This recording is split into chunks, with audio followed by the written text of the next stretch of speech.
your Dominican Preacher. I would like you to take a moment and have you imagine the birth announcement of a great king. You probably picture trumpets heralding the morning, courtiers scurrying about with proclamations, and lavish feasts and entertainment planned for later that day on celebration of the arrival.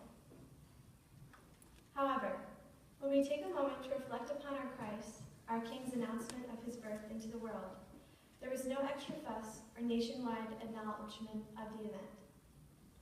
The only witness to personally experience the world-altering event of the Annunciation was a young, humble woman by the name of Mary.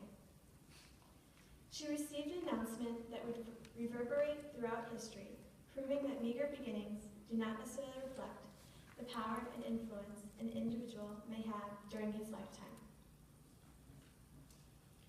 Think of those in our current day who have come from nothing but have changed the world. Today, we celebrate Mary and her Immaculate Conception as a crucial part of salvation history. The Immaculate Conception was the moment Mary was conceived, pure and unblemished from original sin. The word immaculate means without stain.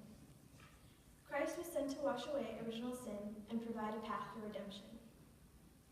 God required a virtuous and faithful woman to take on the role of bringing his son into the world. Mary was chosen to be the new Eve, unmarked by sin, and as Gabriel proclaims, one full of God's grace. The child she bore was to bring light to the world consumed by darkness. As we prepare to celebrate Christmas, it is important that we reflect upon the Immaculate Conception. The Immaculate Conception can be explained through this popular analogy.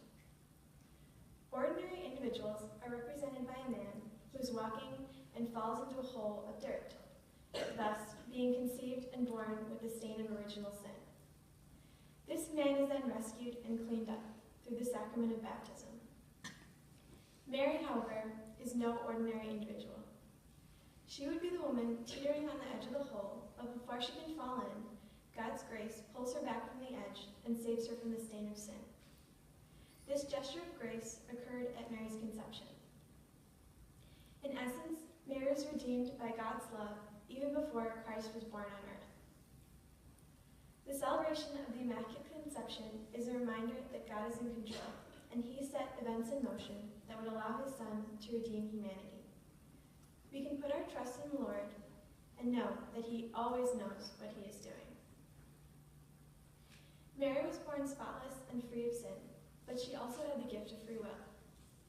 As the angel Gabriel proclaimed news that seemed impossible, Mary could have refused and doubted God. But she did the amazing. Mary chose to believe. The magnitude of her yes, her acceptance of the Lord's plan, and her faithful obedience has reverberated throughout history. Mary's response brought Christ and salvation to humanity. She ushered in a new age, one where God's forgiveness gained another dimension and the possibility of life after death, one that is eternal in the presence of God, became a reality. Mary led the foremost and best model of what a Christian life should be. She believed in Christ as he grew in her womb, and Mary was the first individual to share Jesus with others, bringing him into the world to fulfill God's will. We can strive to follow Mary's faithful and obedient example. Every morning we are asked the same question. Will you bring Christ to the world today? The best ways to spread God's love and share Jesus for the world are through our interactions with others, our decisions, and our thoughts. Do we display love in our relationships? Do our actions hurt or help others? Can my thoughts become more compassionate and selfless? As we finish our reflection on the Immaculate Conception, let us ponder this. Jesus' birth was not celebrated nationwide at the time of the event. As a king, he had probably one of the most meager birthday celebrations imaginable. Mary's birth was also likely missing great pomp and ceremony as well. But these two individuals enabled God's plan of salvation to occur. Perhaps our actions of love do not need to be over the top or obvious. Bringing Christ into the world this Christmas season does not need to be loudly proclaimed. Instead, we bring Christ to others through our small actions. Praying for the homeless, helping someone with their walker, or even collecting food for Holiday Hope families are all ways to spread God's love. After all, our small actions add up. They are like bricks, slowly building the kingdom of God while simultaneously establishing a community of love and support.